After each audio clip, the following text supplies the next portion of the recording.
Hello everyone, আজকে তোমাদের কাছে একটা নতুন রেসিপি নিয়ে এসেছি। সেটা হচ্ছে আলু কুমড়ো পুঁই শাকের ঘন্ট। খুব সহজ পদ্ধতিতে এবং খুব সুস্বাদু একটা রেসিপি, যা তোমরা বাড়িতে ট্রাই করতে পারো। তো তার জন্য আমি পুঁই শাক আলু কুমড়ো মোটামুটি রেডি করে ফেলেছি, কাটছি। আরেকটু আছে কেটে নিই, দিয়ে পরের পরের পদ্ধতিতে যাব।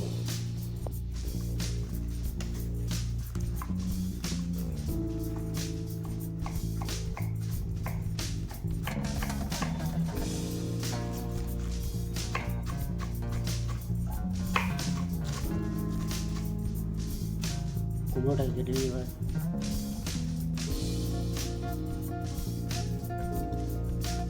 কড়াই আমার গরম হয়ে গেছে, এবার তেল দিয়ে দেবো।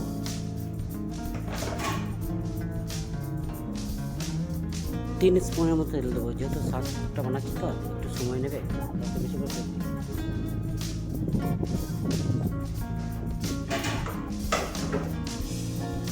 তেলটা হিট হোক, তারপর প্রয়োজনীয় যেগুলো লাগে সেগুলো দিয়ে দেবো।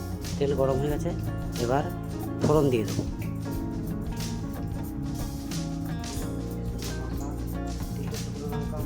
একটু পাঁচ ফোড়ন, কয়েকটা রসুন কুচো করে থেকেলে দিয়ে। একটা কথা মাথায় রাখবে, শাক সবজি যখনই খাবে না, ভালো করে ধুয়ে রাখার চেষ্টা করবে, নাহলে বালি ক্যাচ ক্যাচ করবে, সেটা ভালোভাবে খেতে পারবে না, উল্টে শরীর খারাপ হয়ে যাবে। এদিকেও একটু খেয়াল রাখতে হবে। এবার আমি শাকটাকে ধুয়ে পরিষ্কার করে রেখেছি, এবার ওর মধ্যে দিয়ে দেবো।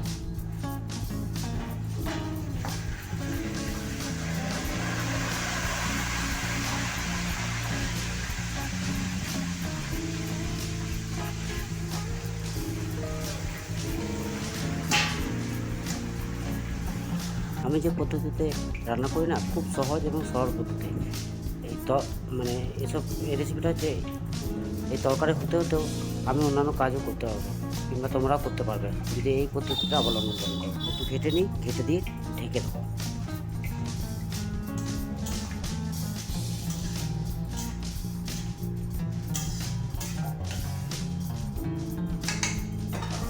ঢেকে দিচ্ছি।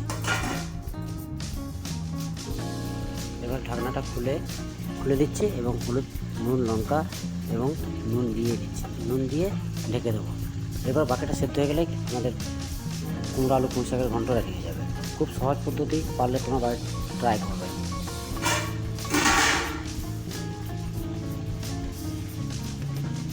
হলুদ দিয়ে দিচ্ছি, এক চামচ জিরে, এক চামচ, এক চামচ লঙ্কা,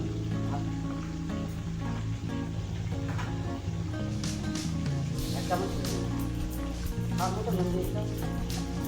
তার কিচ্ছু করতে হবে না, এতেই আমাদের কুমড়ো আলু পুঁই শাকের ঘন্ট রেডি হয়ে যাবে। খুব সহজ পদ্ধতি, একবার ঘেটে নেবো।